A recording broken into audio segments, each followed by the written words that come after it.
All right. Thank you guys for staying with us the end of the day. I know everyone's probably really tired, and hopefully a lot of people are going to see Kendrick tonight. I will definitely be there. Anyone who works in the music business needs to go see live music. I'm Vicki Nauman, and I have been on the stage a couple times, but I run a consultancy called Cross Border Works, and I sit in between music and tech companies, and I do a lot of work with games. And I work with Beat Saber, I work with Ubisoft on Rocksmith, I work on game at Niantic, have some early stage companies, and I feel like there's so much that the music business can learn from gaming. And we have a great panel of experts and people to talk about this. So I'll have you guys introduce yourselves and then we'll get into it. So why don't we start with you? And he's a recent addition to the panel. Yeah, I replaced someone who sadly had COVID. But nevertheless, just a spoiler, I'm not that interesting as the person I'm replacing. But yeah, I'm Hannes and I work at the VRT Innovation Department. And I actually work in a small team called Video Snack Bar. And we do all kinds of crazy, fun, experimental stuff within the VRT. And we also do, most recently, the last couple of years, more and more things with games. So yeah, that's in short what I do at VRT. And in my free time, I'm also a big gamer. So yeah. Hi everyone, my name is Pal. I am VP of Audio Systems and Music at Pixelinx. Pixelinx is founded by Richie Horton and Deadmau5. We sit at the intersection of gaming, blockchain, Web3 technologies. Right now we've built a platform called Chorus, a creation platform. It combines AI, blockchain, gaming, and music creation tools.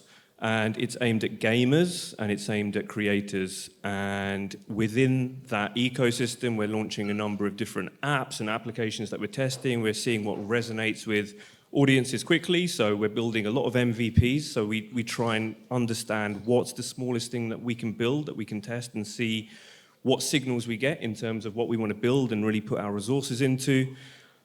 Within the Chorus platform, the first thing that we've really dug into is something called a core, which is an AI companion.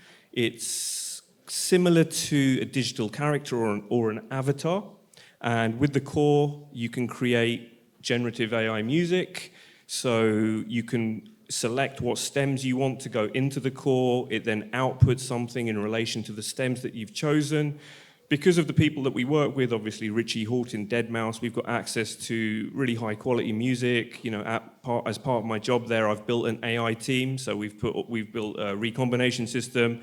I've built an in-house production team. One of our core focuses is to keep humans involved in the AI loop. So we're working with artists, we're working with musicians. They provide the content that goes into these systems. So we're not using these machines to just cut out humans. We want humans completely involved in the process. So we've launched the core as an MVP. We've got lots of great feedback, and around the whole system, we're introducing different gamification elements. So you can have rewards, you can go on quests with the core, etc. So similar to things like Duolingo, which really lock you into these loops of creation where we're exploring those sort of systems wrapped under these generative tools and stuff that we're building. Prior to working at Pixelinx, I led the product function at TikTok in the music R&D division. We made the first professional AI-powered synth that leveraged DDSP. So if you check out Morph, MAWF.io, that was my team that built that, and that does something called timbre transfer.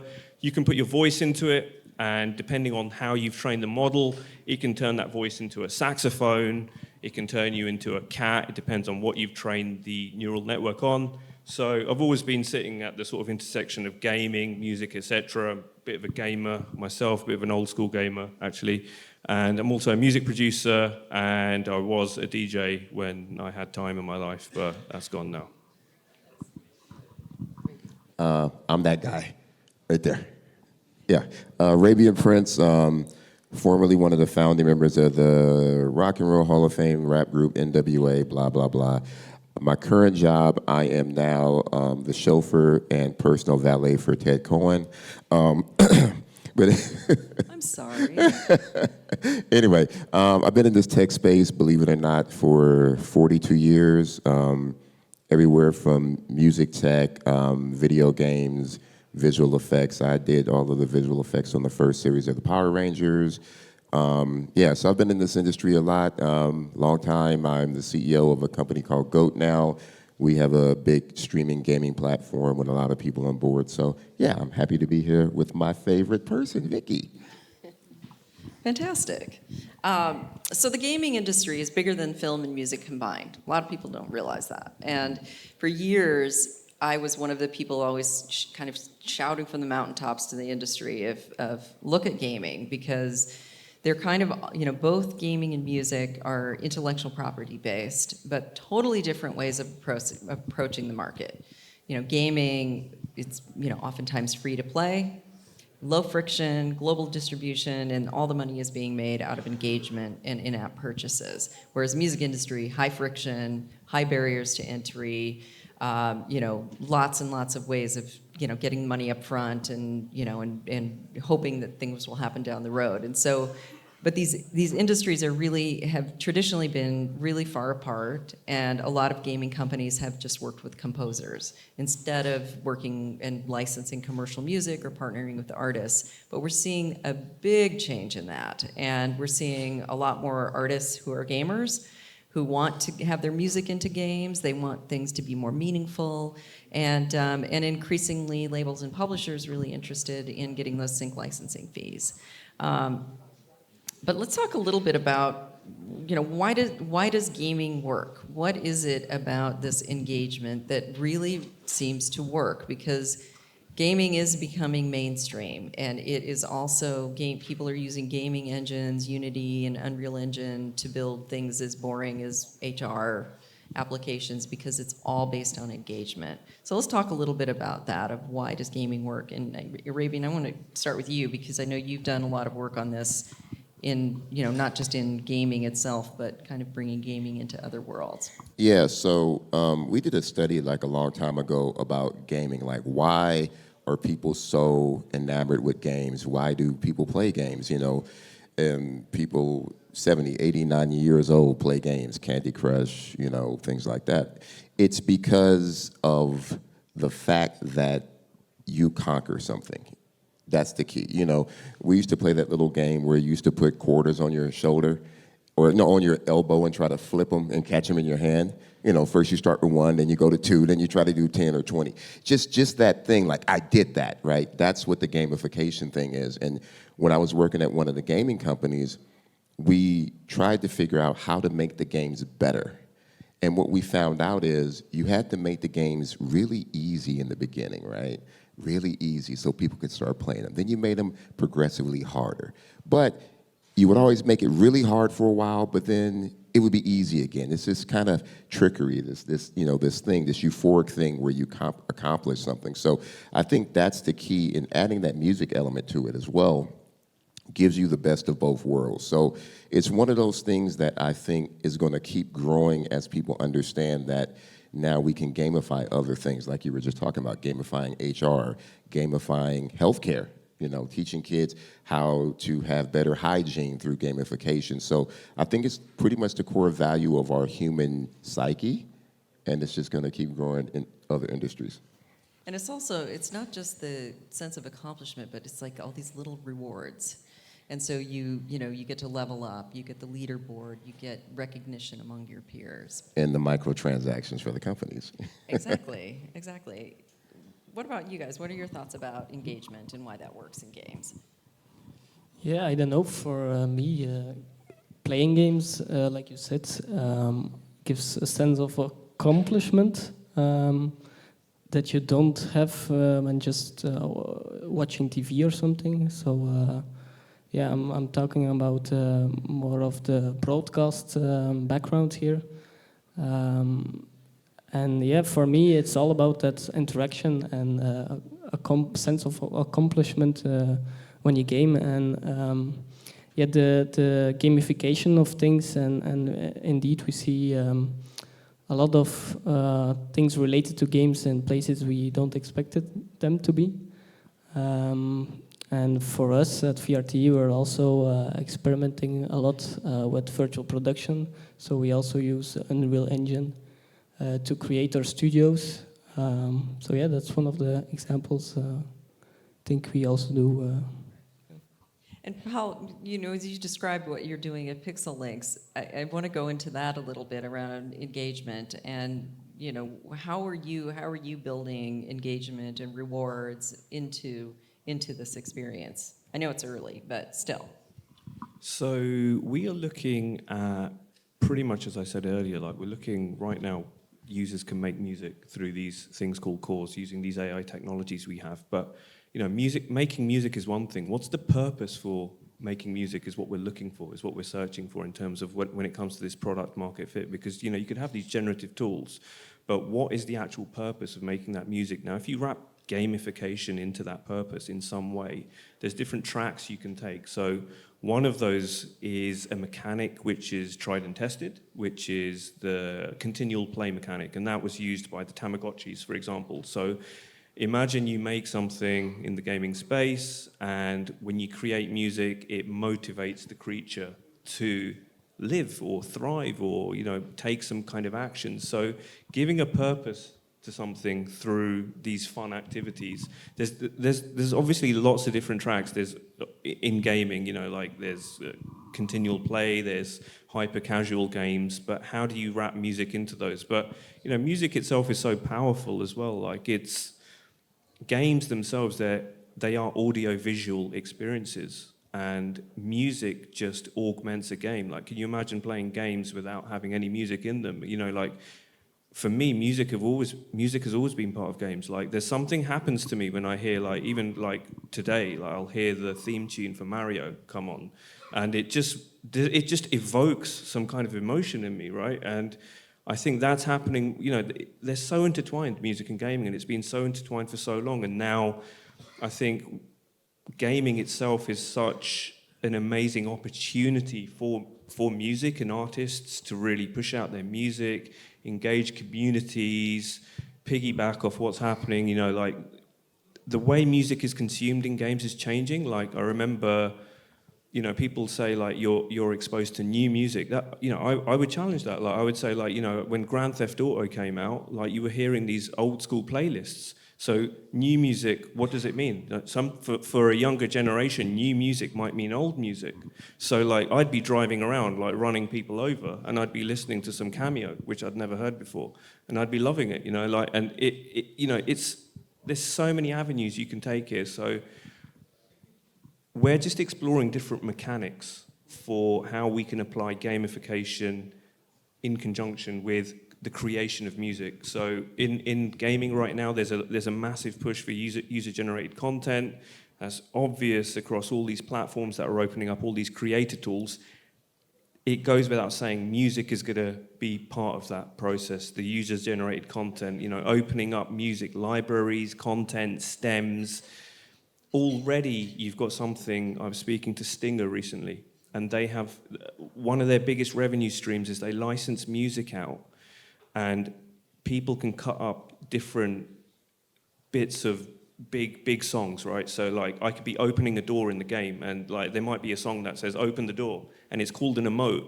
And you can license that. You can pay like $8.99 to get that snippet, and that is your emote. So every time a door opens in the game, that's related to that. So there's lots of ways that we can start looking at how we can use music to basically, I think it can empower creators. Like we're not trying to get away, we're not trying to cut out DSPs here. We're not trying to kill Spotify. But what we are trying to do is open up additional revenue streams for artists that peacefully coexist with what's out there currently.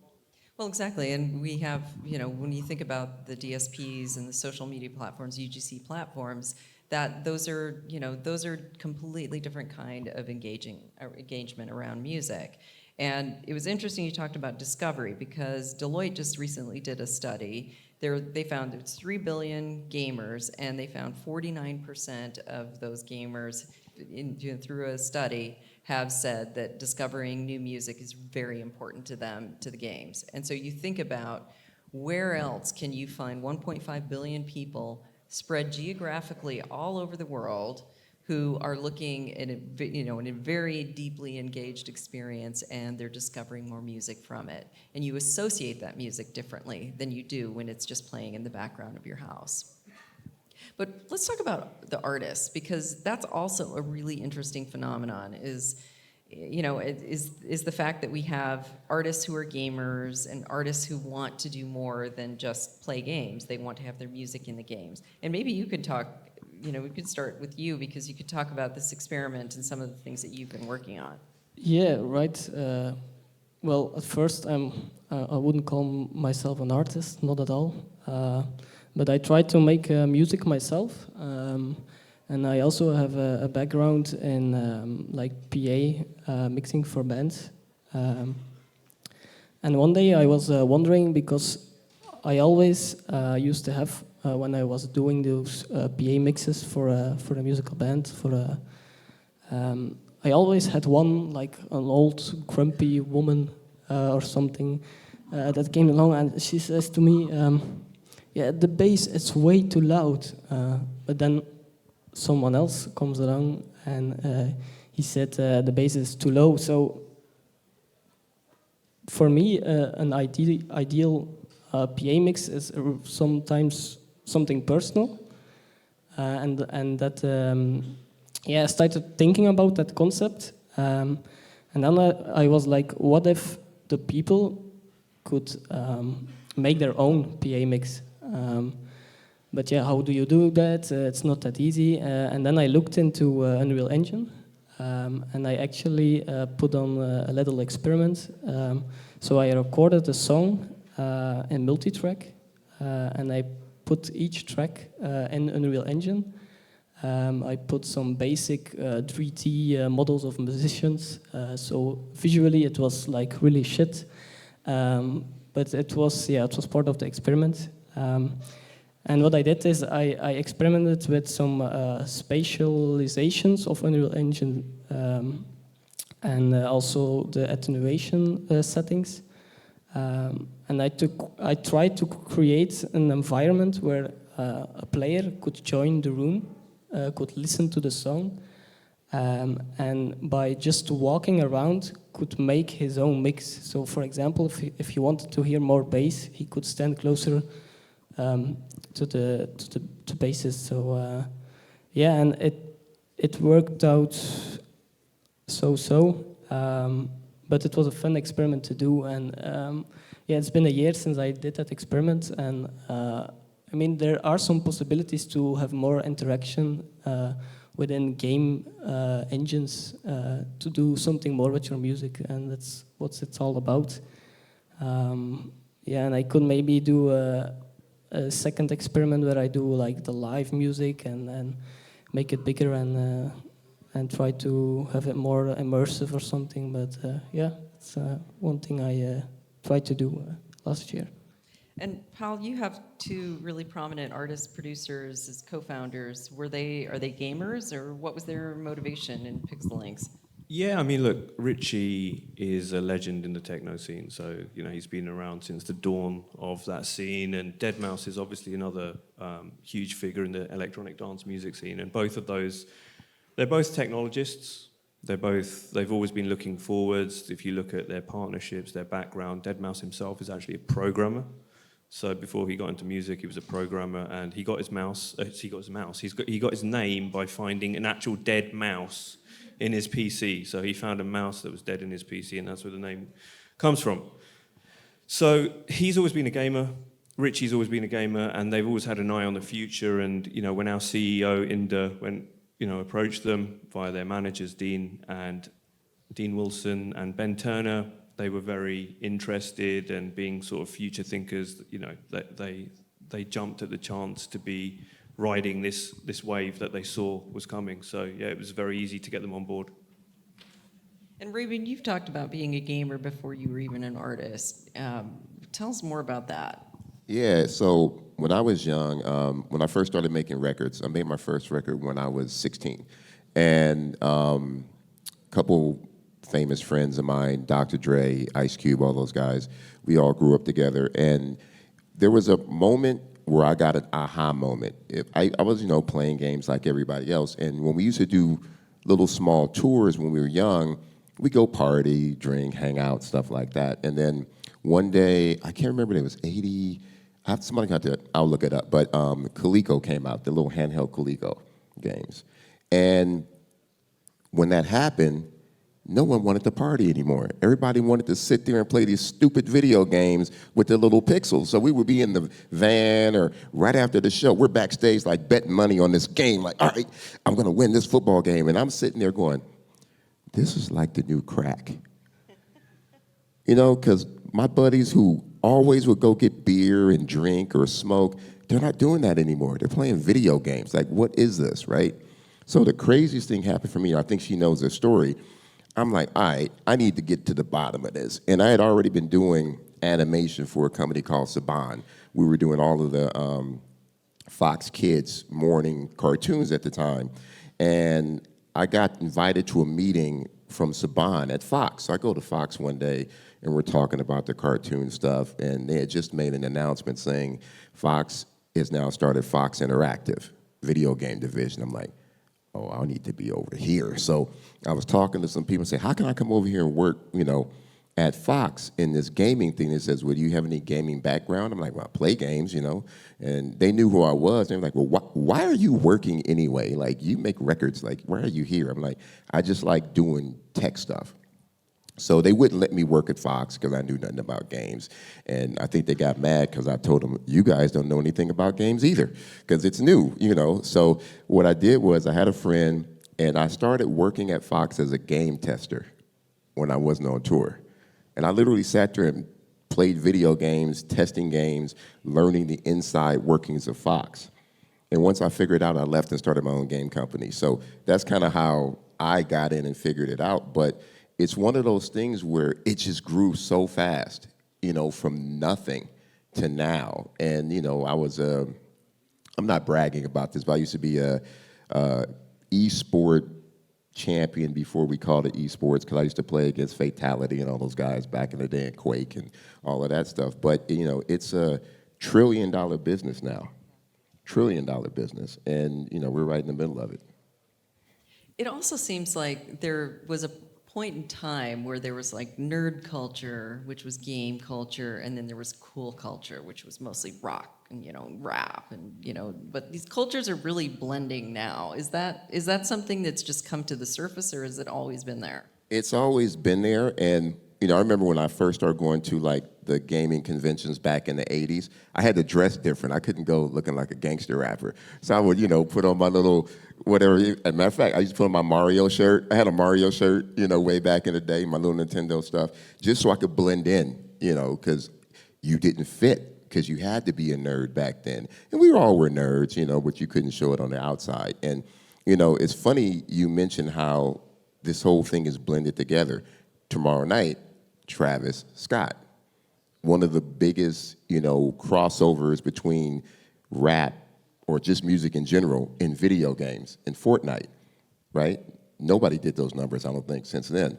And it's crazy to see that happen. So it's, it's one of those things where we're all nerds. And all of these rappers now, when you mention a video game, they all become little babies and, please, I want to be involved. How can I get in, right? They become totally opposite. They're all hardcore when it comes to this. You try to get them a music contract, they're like, nah, I need this, I need that. Oh, we want to put you in a video game. When? It's like that. We want to get in.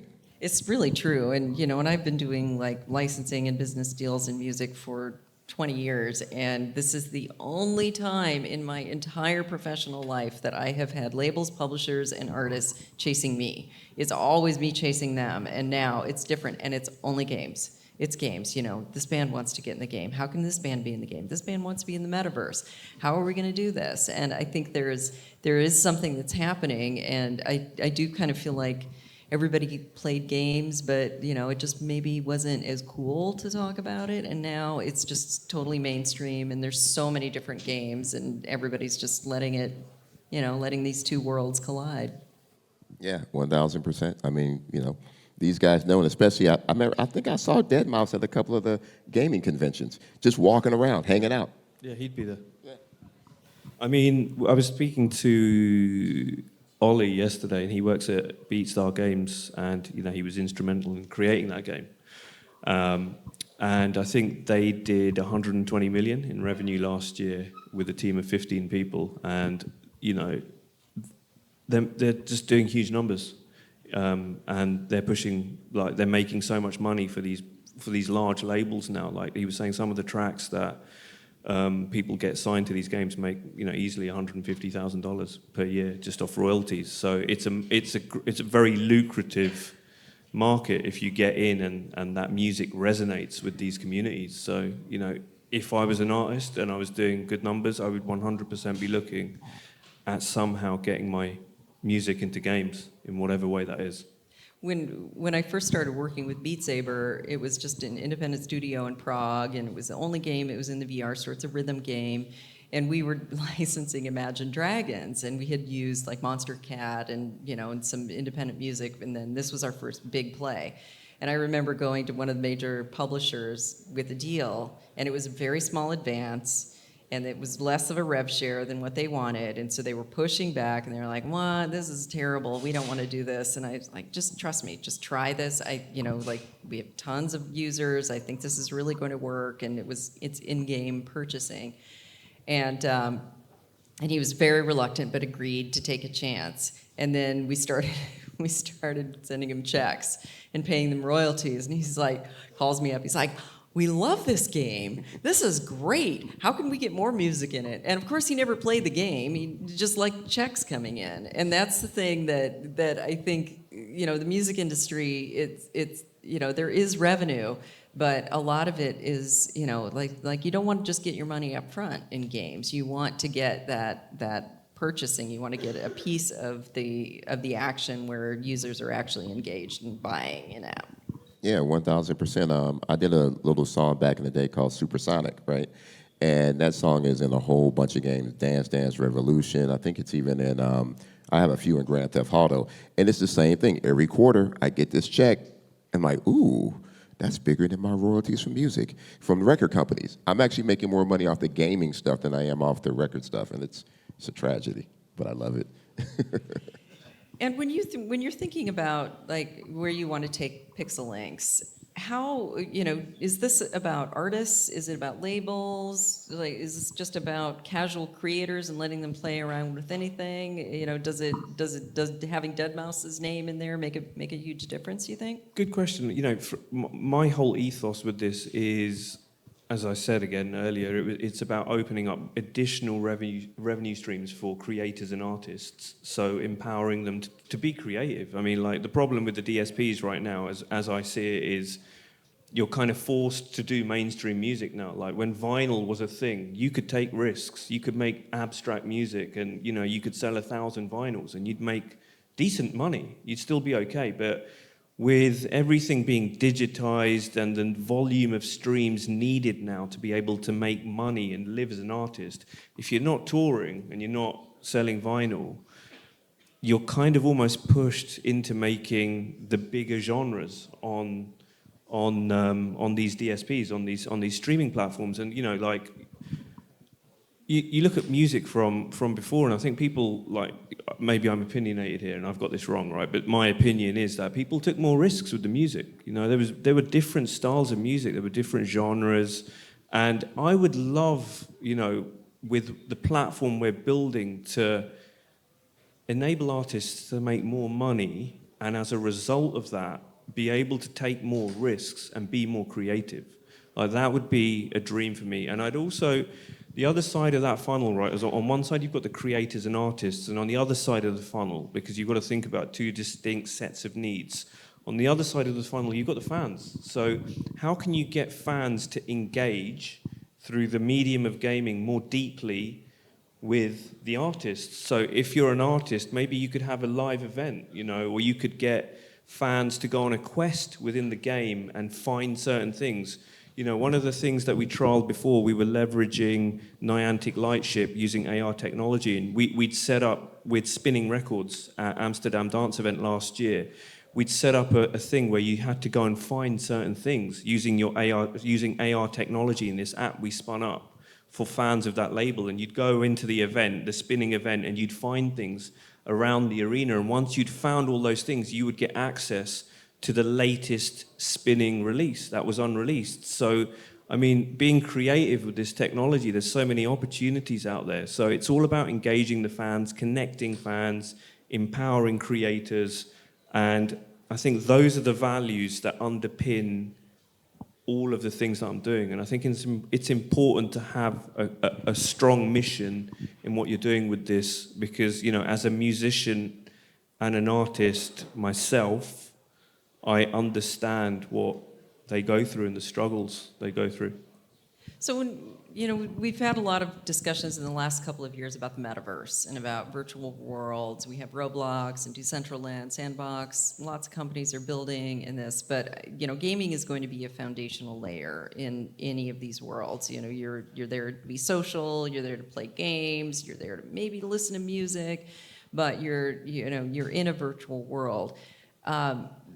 Let's talk a little bit about that, because, Arabian, people have often asked me, did the metaverse happen and I just missed it? Or is it still out there? And if they don't have kids, you might not know that there's 67 million kids in Roblox.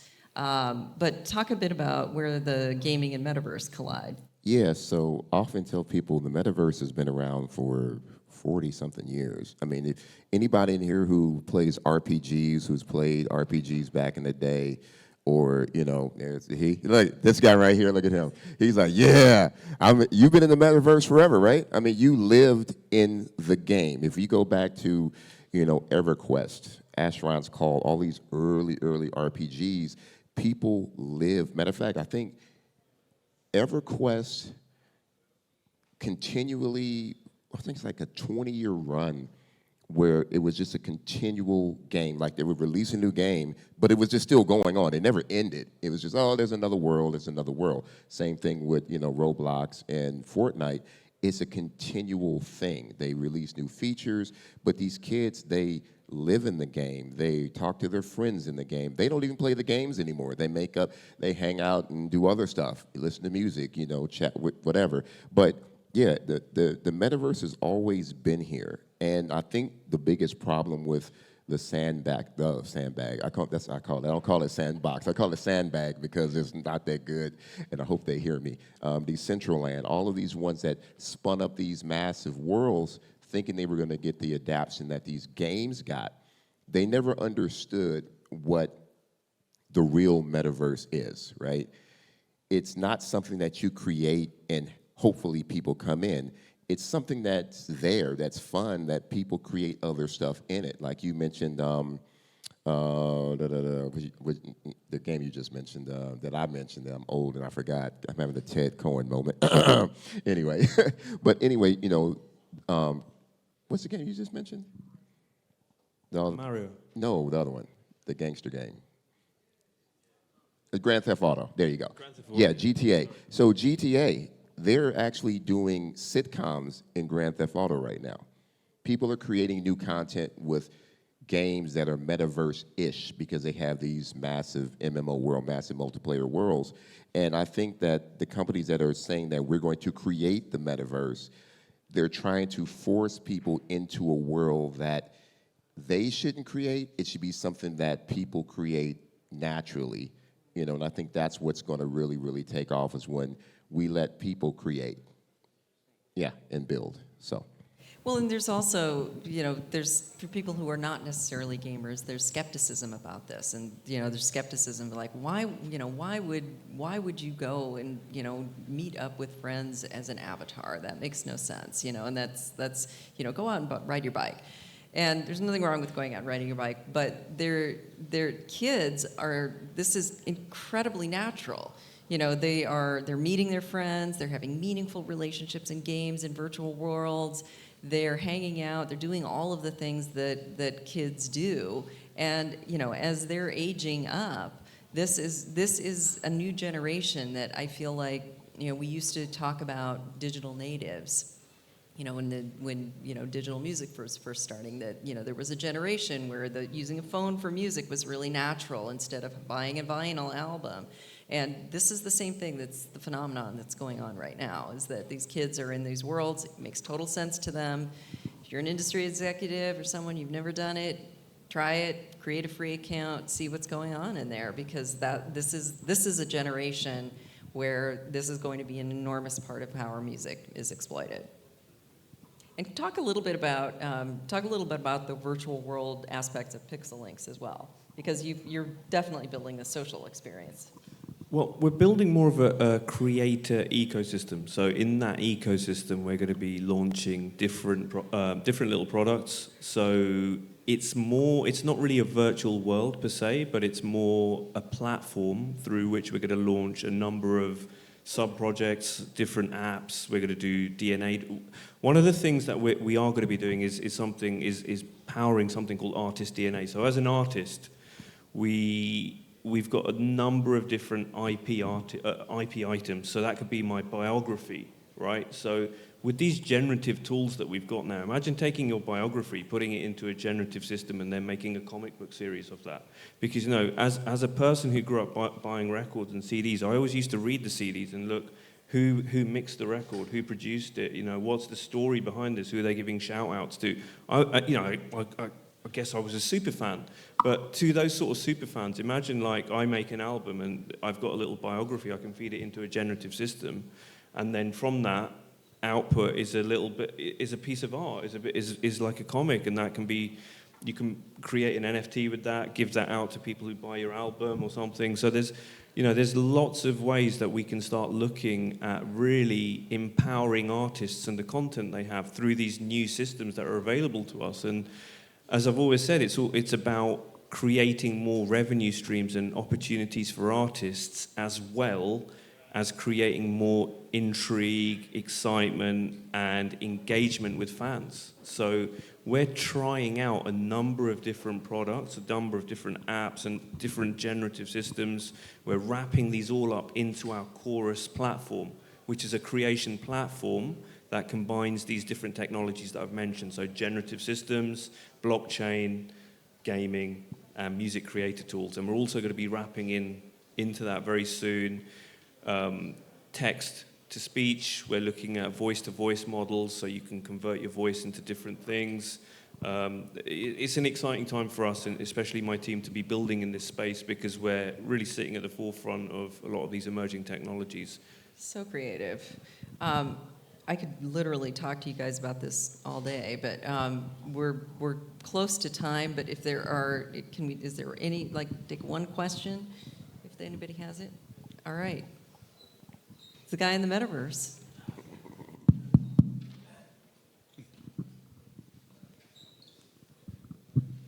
Not trying to make the case for the metaverses here, but I think it's really interesting what you just said, Pal, on artwork. I know bands that went into a studio to do a recording and then split because they couldn't agree on the artwork, because it's been such an intricate part of the experience. You open the LP, you open the CD.